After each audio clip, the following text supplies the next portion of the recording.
भोपाल में अपने ससुराल में 12 मई को संदिग्ध अवस्था में ट्विशा शर्मा का शव मिला था। कोर्ट के आदेश पर दूसरा पोस्टमार्टम एम्स दिल्ली के मेडिकल बोर्ड ने किया था।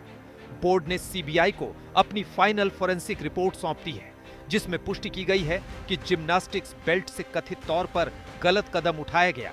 उस पर स्किन टिश्यू मौजूद थे और ये टिश्यू पीड़िता की गर्दन पर लगी चोट के निशान से मेल खाते थे। एक एजेंसी के मुताबिक 5 सदस्यों वाले बोर्ड ने मध्य प्रदेश हाई कोर्ट के निर्देश का पालन करते हुए 10 जुलाई को एक सीलबंद लिफाफे में अपनी 11 पेज की रिपोर्ट सीबीआई को सौंपी। रिपोर्ट में लैब और हिस्टोपैथोलॉजिकल जांच से पुष्टि हुई कि गलत कदम उठाने के लिए इस्तेमाल की गई कथित जिम्नास्टिक्स बेल्ट पर स्किन टिश्यू मौजूद थे। सूत्रों के मुताबिक हाई कोर्ट के रजिस्ट्रार जनरल को भी एक कंप्लायंस रिपोर्ट भेजी गई।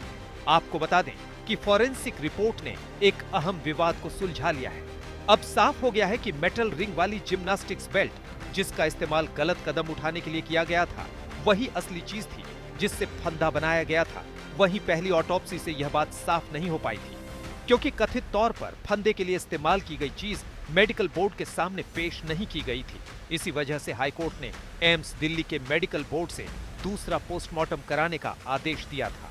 जांच के नतीजों की जानकारी रखने वाले सूत्रों के अनुसार लैब और हिस्टोपैथोलॉजिकल जांच में कथित तौर पर फंदे के लिए इस्तेमाल की गई चीज पर स्किन टिश्यू मिले।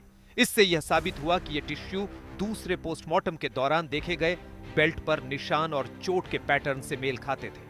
बोर्ड की विस्तृत राय गोपनीय रखी गई है, क्योंकि इसे 22 मई को जारी कोर्ट के निर्देशों के अनुसार सीलबंद लिफाफे में सीबीआई को सौंपा गया था।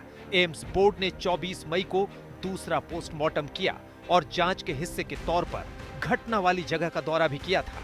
रिपोर्ट के नतीजों का खुलासा करने से इनकार करते हुए एम्स दिल्ली में फॉरेंसिक मेडिसिन विभाग के प्रमुख डॉक्टर सुधीर गुप्ता ने कहा कि बोर्ड ने किसी नतीजे पर पहुंचने से पहले पूरी वैज्ञानिक जांच पड़ताल की। सुधीर गुप्ता ने कहा कि मेडिकल बोर्ड ने वैज्ञानिक आधार के साथ विस्तृत राय देने से पहले लगभग 1 महीने तक सभी संभावित पहलुओं से मामले पर बहुत बारीकी से विचार किया और सभी उपलब्ध राष्ट्रीय व अंतर्राष्ट्रीय जर्नल्स को ध्यान में रखा। सच्चाई और न्याय के हित में सीबीआई और न्यायपालिका के लिए यह बिल्कुल स्पष्ट राय है। उन्होंने इस बारे में और जानकारी देने से इनकार कर दिया और कहा कि कोर्ट के निर्देशों का पालन करते हुए रिपोर्ट एक सीलबंद लिफाफे में सीबीआई को सौंप दी गई थी। भेजे गए पत्र के अनुसार सीलबंद रिपोर्ट सीबीआई जांच अधिकारी को सौंप दी गई, जबकि दूसरे पोस्टमार्टम की वीडियोग्राफी जांच एजेंसी की कस्टडी में रही।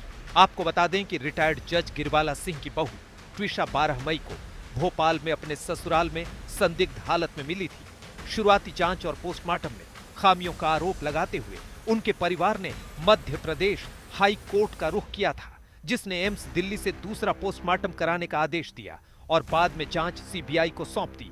ऐसे में उम्मीद जताई जा रही है कि एम्स की पोस्टमार्टम रिपोर्ट जांच में अहम कड़ी साबित होगी। फिलहाल एम्स दिल्ली की फाइनल फोरेंसिक रिपोर्ट ने जांच के एक अहम पहलू पर वैज्ञानिक स्पष्टता दे दी है। अब सबकी निगाहें सीबीआई की आगे की जांच और अदालत में पेश होने वाली रिपोर्ट पर है। यह रिपोर्ट इस मामले की सच्चाई तक पहुंचने और न्यायिक प्रक्रिया को मजबूत करने में कितनी अहम भूमिका निभाती है, इसका जवाब आने वाले दिनों में सामने आएगा। ब्यूरो रिपोर्ट MP तक।